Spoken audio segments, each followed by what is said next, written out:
The year was 1945, and Germany was collapsing under its own weight. Cities once proud with stone facades and church spires had become hollow shells. Soot hung in the air like a permanent dusk. Roads were jammed with refugees, mothers pushing prams with squealing wheels, old men dragging carts filled with what little had survived the bombings. The Reich, which had promised 1,000 years of triumph, now lay fractured in a matter of weeks. American convoys rumbled through ruined villages. The black and white banners of surrender hung from windows where swastikas had once dared to wave.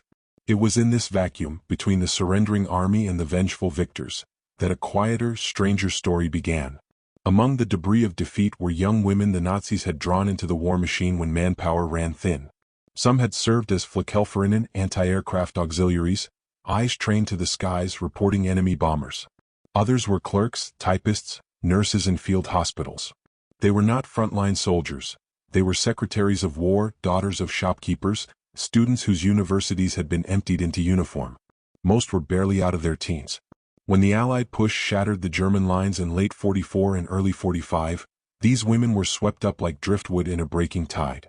One moment they were manning radios or tending wounded. The next, white flags hung over their outposts, and jeeps with stars on their hoods came rolling in.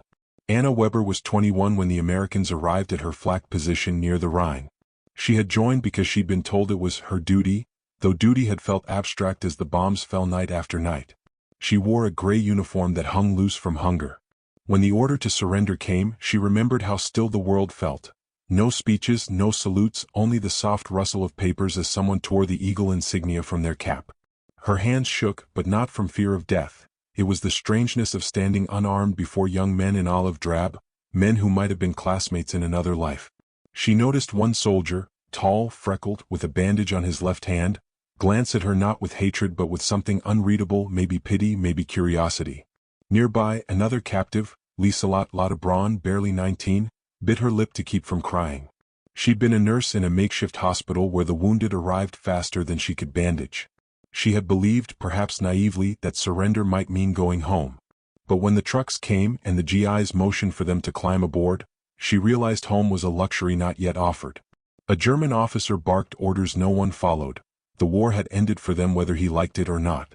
Lotte caught a final glimpse of the half-bombed clinic where she'd learned to stitch skin and hold dying hands, then turned away before the tears betrayed her. To the Americans the scene was equally strange. Sergeant James Carter, who had fought from Normandy through the Ardennes, later wrote in a letter home, "I expected enemy soldiers. Instead we found young women in gray skirts with rifles they'd never fired. Some looked more afraid of us than we of them." The U.S. Army had prepared for male prisoners, hundreds of thousands of them, but not for this. Their manuals did not say what to do when the enemy wore braids and carried sewing kits alongside gas masks. The women were loaded into trucks, their faces pale against the spring sun. Dust rose in clouds as the convoy moved west toward collection points. They passed villages where locals stared, some spitting, some silent. At one crossroads, Anna saw a sign hammered into a tree, "Americanish Zone, American Zone." Beyond it, the world shifted. The Reich was over. Whatever came next was unwritten. The journey to the prisoner assembly centers felt endless. Some sang quietly to keep spirits from crumbling. Others sat mute, hugging their knees. When night came, the convoy stopped at a makeshift camp, barbed wire hastily strung, tents sagging in the drizzle. There, the women learned they would not simply be sent home. They were prisoners of war now, a term that felt alien and heavy. Captive. Words once reserved for men with rifles now belonged to them. For Anna, the first night behind wire was sleepless. She listened to the clank of boots, the murmured English she could not yet understand. Hunger gnawed, shame gnawed deeper. She wondered if she would ever see her family in Cologne again, if her father had survived the bombings. Lotte huddled close to her for warmth, though they had not met before that day. Whispers passed between captives, rumors of transport ships to America, of work details in foreign towns, of interrogations. No one knew the truth. The war had ended, but the uncertainty had only begun. And then, unexpectedly, the trucks did come, not east toward home, but west toward ports like Le Havre and Cherbourg. America needed labor, and it wanted prisoners far from the unstable continent. By summer, nearly 436,000 Axis POWs were shipped across the Atlantic, mostly men. Among them, though few in number, were women like Anna and Lotte. Official records were vague. Female POWs were so unusual that some reports simply tucked them under special cases. But they existed, bewildered, silent, watching the ocean swallow the continent they'd grown up on. The voyage itself was surreal. American guards treated the women correctly but distantly, unsure whether to offer kindness or keep the line hard. Some soldiers were curious. These were enemy girls, after all, but fraternization was strictly forbidden. The sea air was cold, bunks were cramped. Lotte wrote her name on a scrap of paper and tucked it into her shoe, in case she disappeared somewhere in this vast, strange world. When the Statue of Liberty appeared through morning mist, it felt to Anna like a hallucination. They were marched down gangways into waiting trucks, past curious dock workers. Newspapers occasionally snapped photos, German POWs arriving, but the cameras focused on men. The women slipped past the lenses, ghosts in gray. Their destination: internment camps scattered across America, some converted fairgrounds or military posts. Few locals even realized female prisoners existed behind the fences on their outskirts. Inside, life settled into a rhythm at once numbing and strange. Roll calls, work details, kitchen, laundry, clerical tasks. Guards patrolled, but the danger was low. Escape was nearly impossible across a foreign land. Food was plain but abundant compared to bombed Germany. For Anna, the shock of regular meals after years of scarcity felt almost disorienting. Lotte found herself mending uniforms for men who might have shot at her compatriots months before. Yet amid routine, a deeper conflict brewed. What did it mean to be young, defeated, and defined as the enemy in a place that seemed both prosperous and alien? The Americans were not a single face. Some guards were cold, suspicious, others curious, even gentle. One day when Anna was hauling laundry, the freckled soldier with the bandaged hand, Carter, passed by and offered a brief nod. Just a nod, but it was the first acknowledgement that she was more than a gray uniform. Lotte later said she caught a guard humming a tune she knew from pre-war radio. For a moment, she almost smiled before remembering where she was. Still, stigma lingered. The women sensed it in the way locals averted eyes or whispered. Back home, defeat had stripped them of certainty. Here, it stripped them of identity. Were they criminals? Victims? Simply survivors caught on the wrong side of history? That question weighed heavier than the fences. Yet there was also an undercurrent of something else, something no one would have dared predict in the smoky ruins of 1945 Europe. Humanity, tentative and fragile, began to seep through the cracks of barbed wire. A chocolate bar shared. A borrowed phrase of halting German or English. A smile, quickly hidden from superior officers. The war had made enemies. Peace, it seemed, was quietly making people again. Anna, watching a spring storm roll across the Kansas plains beyond the camp, felt an unfamiliar stir. Not hope exactly, but a shift, as though the future might hold something other than shame. Lotte, who once thought she'd never see kindness from those who conquered her homeland, found herself laughing softly at a guard's clumsy attempt to pronounce her name. They were still prisoners. But for the first time, the world felt less divided into victors and vanquished. And somewhere beyond those fences, in the hearts of men who had been trained to hate, curiosity was turning, uncertain, forbidden, but real. One of them would one day say, quietly and almost in disbelief, "She wasn't a prisoner anymore. She was my wife." Barbed wire cut the horizon into cruel geometry. Beyond it stretched the American Midwest, endless fields, wind sighing through grass, skies so wide they made the heart ache. Inside the fence, the world shrank to gravel paths, tar paper barracks, and the unceasing clang of the camp bell.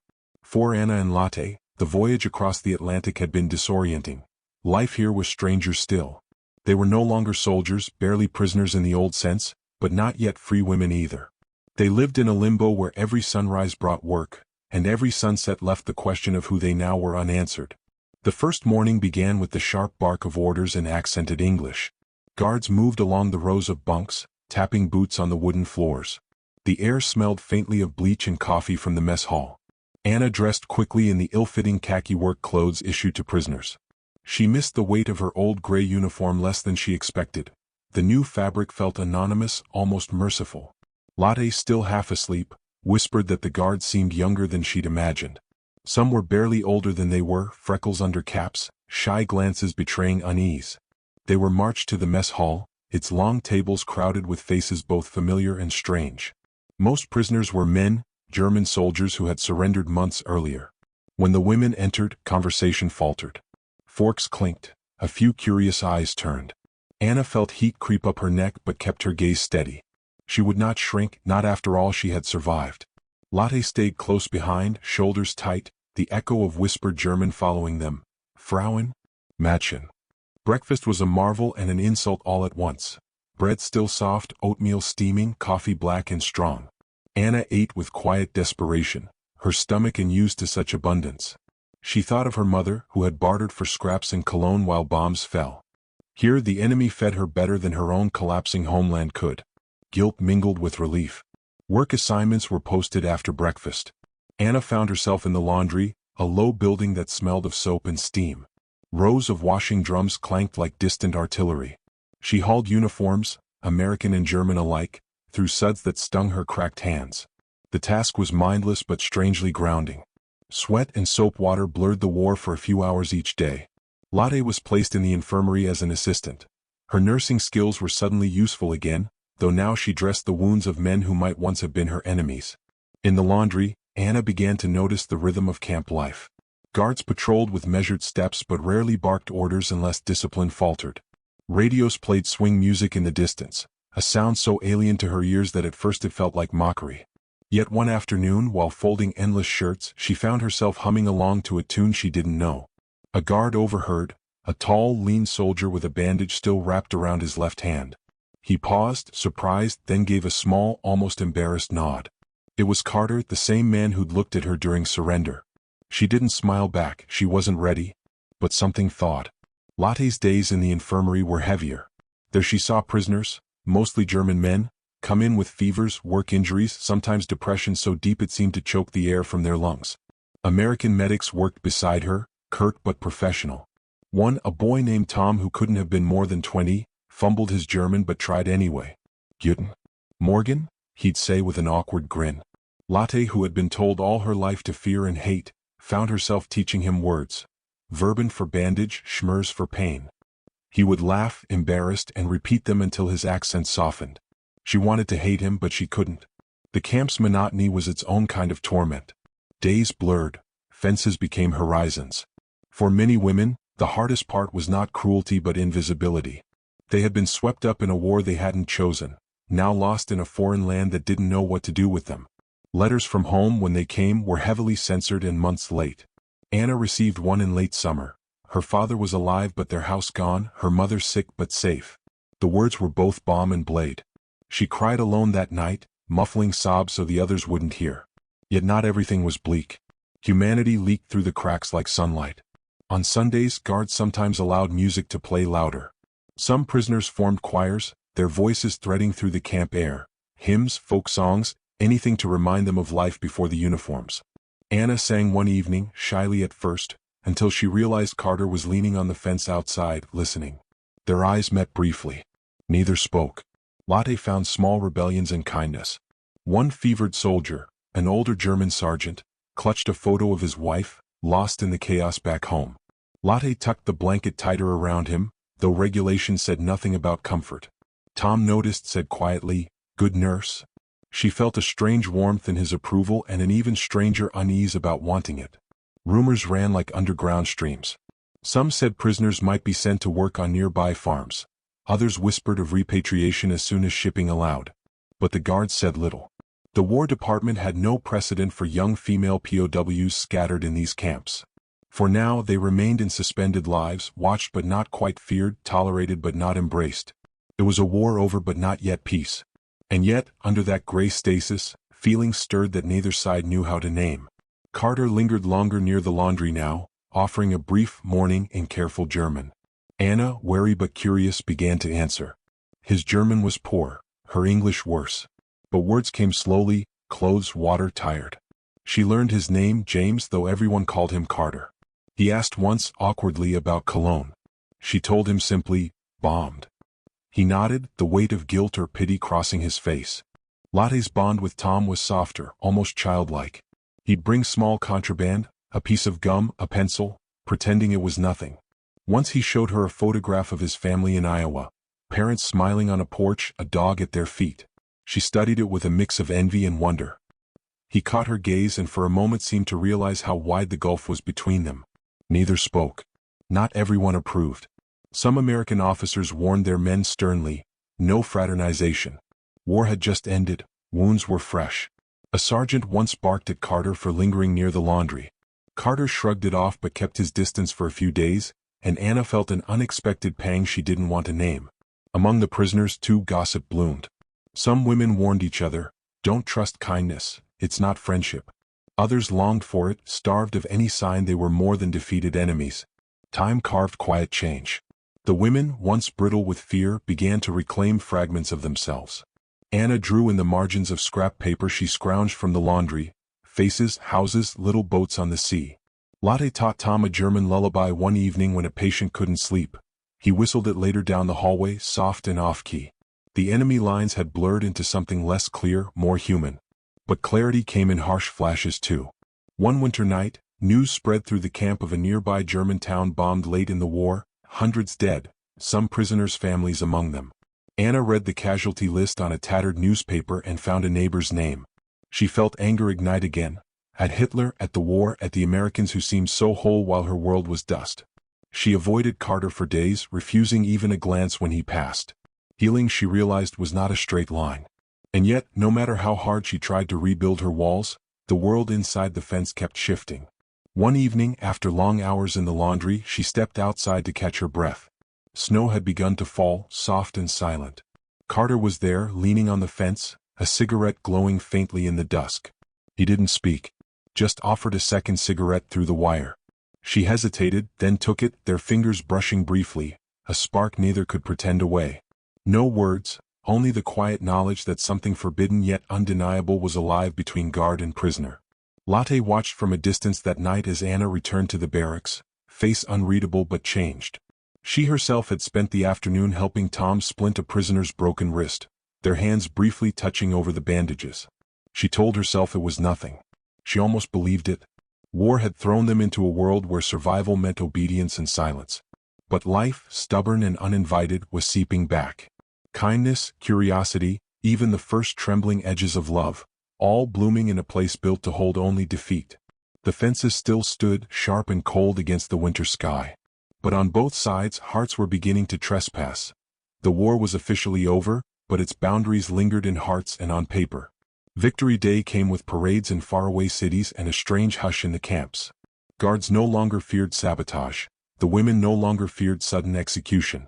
Yet the wire stayed up, and the rules, especially about fraternization, remained etched into military orders. For Anna and Carter, for Lotte and Tom, the end of combat was not the end of their captivity. It was the beginning of a quieter, riskier battle, deciding whether connection was worth the cost. Carter had stopped pretending his laundry visits were routine. By summer's end he timed his rounds to when Anna worked alone, folding shirts with practiced hands. Their conversations were clumsy mosaics of broken German and hesitant English, punctuated with gestures and laughter when words failed. He learned she had once studied art. She learned he was from a small Ohio town where cornfields stretched forever. He offered scraps of news about Europe, Reconstruction, hunger, the splitting of Germany. She listened but said little.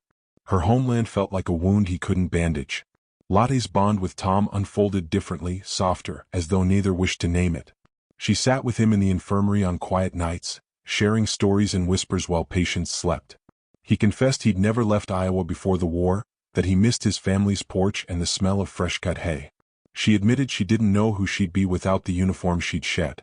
Sometimes he made her laugh, a dry, surprised laugh she hadn't known she could still give. But kindness in a camp was never simple. Other prisoners warned Anna she was courting trouble. "They'll send you back alone," one woman hissed. "You'll be marked forever."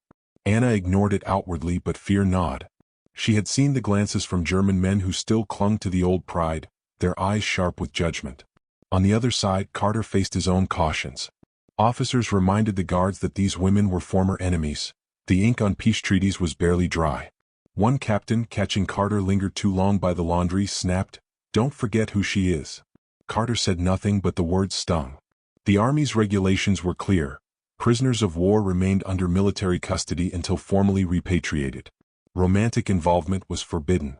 Marriage? Unthinkable, though technically possible once a POW was released and if the War Department approved. Carter began quietly asking questions he shouldn't have. How long until the women were sent home? What paperwork would a soldier need to marry a foreign national? He found only vague answers and layers of red tape. To bring a German woman to America would mean petitions, background checks, proof she was not politically suspect, and approval under the newly passed War Brides Act. Even then, success was uncertain. Anna sensed his frustration. One evening, as they stood near the fence at dusk, he muttered something she barely understood. Hard rules, maybe we can fight them. She looked at him, surprised, and felt a pulse of warmth and dread. She had lost so much, her city, her youth to war, and now here was this man offering a future she wasn't sure she dared want. Yet against all logic, she found herself imagining it. A small house, quiet nights, a life not defined by uniforms. Lotte, meanwhile, wrestled with guilt sharper than any regulation. Her conversations with Tom were a balm, yet each laugh felt like betrayal, of her family, of the wounded soldiers she had nursed. When Tom shyly handed her a small pencil drawing of the Iowa farm he'd sketched on scrap paper, her eyes filled before she could stop them. You could come see it, he said softly, his accent stumbling over German words. She shook her head at once, but the idea rooted itself deep despite her refusal. Time pressed forward. In late 1946, orders came. Many POWs would soon be repatriated as shipping allowed. Rumors turned to certainty. For Anna and Lotte, the news struck like a bell. Freedom, yes, but also separation. The camp was a cage, but it was where their fragile bonds had grown. Outside lay a ruined Germany and uncertain futures. Carter grew restless, more direct.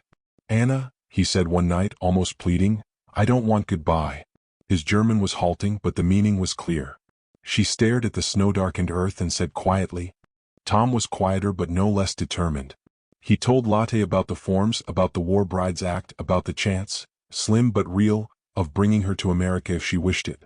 She stared at him, torn between gratitude and fear. My people will hate me, she whispered. He reached for her hand but stopped short of touching. Maybe not forever, he said. As winter turned to spring, the camp's mood shifted. Some prisoners cheered at the thought of going home. Others dreaded the shattered cities awaiting them.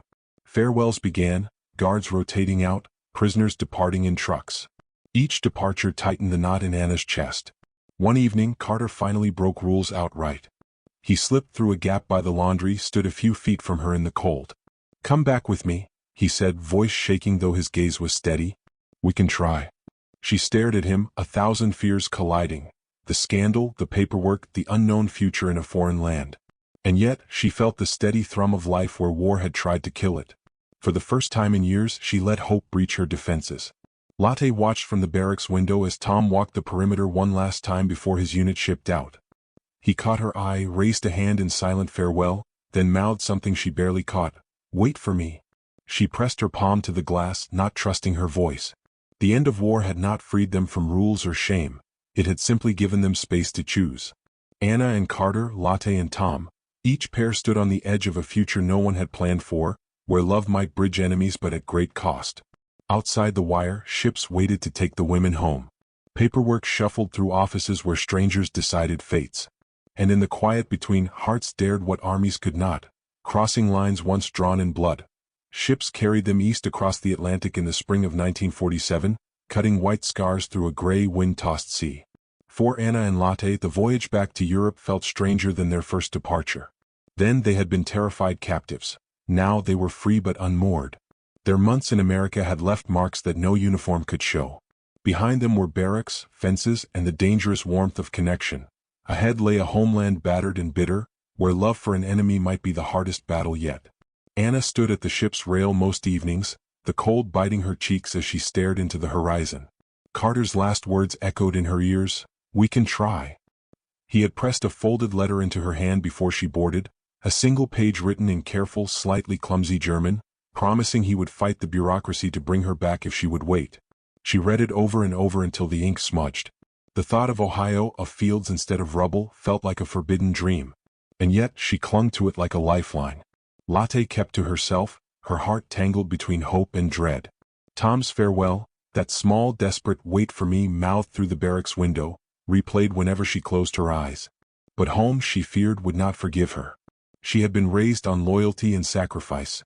To return bearing affection for an American soldier felt like stepping into betrayal. Still, she carried the little pencil sketch of the Iowa farm folded in her coat pocket, its edges soft from her fingertips. Germany greeted them with silence and ruins. Cities were skeletons, families scattered. In Cologne, Anna found her family alive but diminished, her father gaunt, her mother fragile and ill. The house was gone, replaced by rubble and weeds. Neighbors regarded her with wary curiosity. She was home, yes, but also not. Few spoke openly about the war, yet suspicion simmered. When she admitted she had been shipped to America, whispers followed. Some envied the relative comfort she'd known. Others accused her of forgetting suffering while the homeland starved. She said nothing about Carter, not yet. The wound of defeat was too fresh. Lotte's return to Bavaria was harsher. Her village was smaller, hungrier, clinging to old resentments. The mere fact she had survived captivity raised eyebrows, that she'd worked with Americans drew coldness. Old school friends greeted her with distant politeness, and one neighbor muttered, "Ah, me girl," under his breath. She bit down shame and loneliness in silence, knowing any talk of Tom would ignite scorn. Her parents were alive but changed. Her father walked with a limp from bombings, her mother stared too long at nothing. Love, Lotte realized, would have to be an act of courage if she dared pursue it. Letters began to arrive. Carter's first reached Anna in late summer, a plain envelope with American stamps, smudged from travel. He wrote of Ohio's harvest fields, of the endless forms he was filing with the War Department, of his fear that she would lose faith. "It may take time," he confessed, "but I will find a way." Anna hid the letter like contraband. Each word was a tiny rebellion against the bitterness around her. Tom's letters to Lotte were lighter, though no less earnest. He wrote about rebuilding his family's farm, about the smell of hay and the warmth of Midwestern summer nights. He told her he'd petition to sponsor her under the new War Brides Act. "If you wish it," he wrote in hesitant German, "you could come here. You would be safe." Lotte cried the night she read it, torn between longing and the weight of loyalty to a home that had given her little but duty. The bureaucracy was merciless. For Carter, paperwork moved like winter mud. He had to prove Anna posed no political threat, provide character references from officers, and wait for approvals that might never come. Each letter he sent was equal parts hope and frustration. Another form, another delay, but I won't stop. Anna replied cautiously at first, then with growing tenderness. She wrote of rebuilding her parents' lives, of ration cards and endless queues, but also of the way he had made her feel human when she thought she'd lost that forever. Lotte, fearful of her neighbor's judgment, delayed replying to Tom's first letter. Weeks stretched into months. But his words, gentle, patient, chipped away at her fear. One night, unable to sleep, she finally wrote back, a short, trembling note thanking him for remembering her. She did not yet promise to come, but she didn't tell him to stop. His joy when he received it, she would later learn, was enough to carry him through another year of waiting. Time blurred. Europe tried to rebuild. By 1948, paperwork breakthroughs finally came. Carter received permission to travel to Germany as part of occupation administration, a narrow loophole he had fought for. He arrived in Cologne with a borrowed uniform jacket and shaking hands.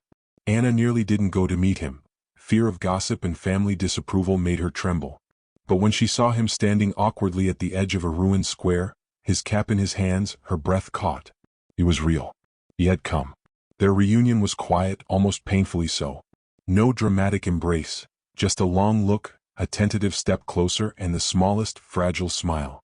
They walked among the ruins together, speaking in a halting mix of German and English, piecing together futures.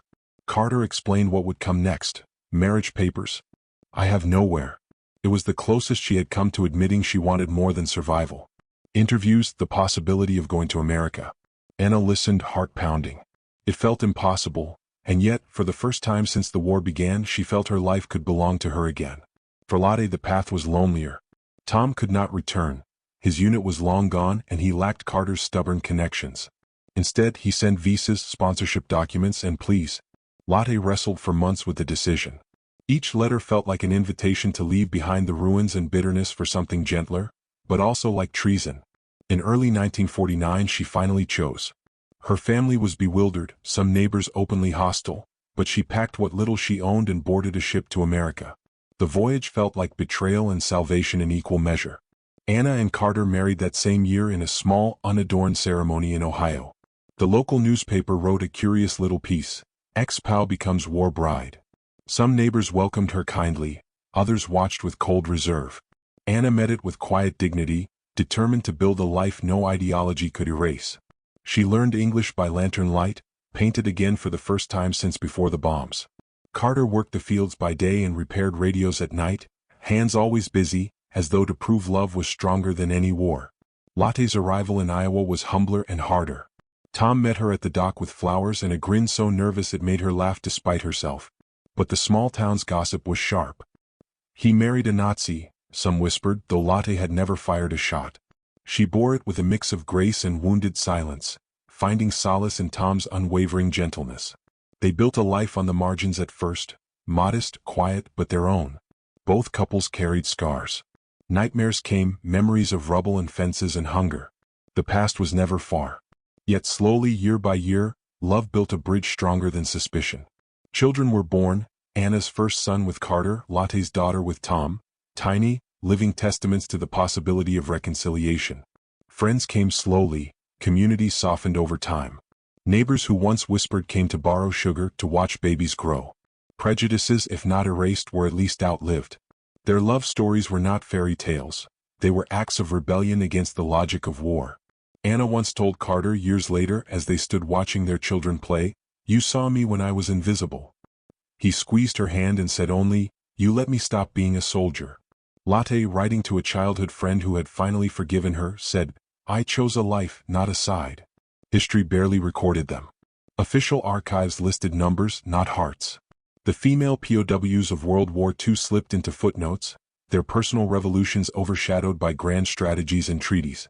Yet in kitchens in Ohio and Iowa, in quiet American farmhouses, the past was being rewritten, not by politicians but by two women who had been enemies and dared to love their captors.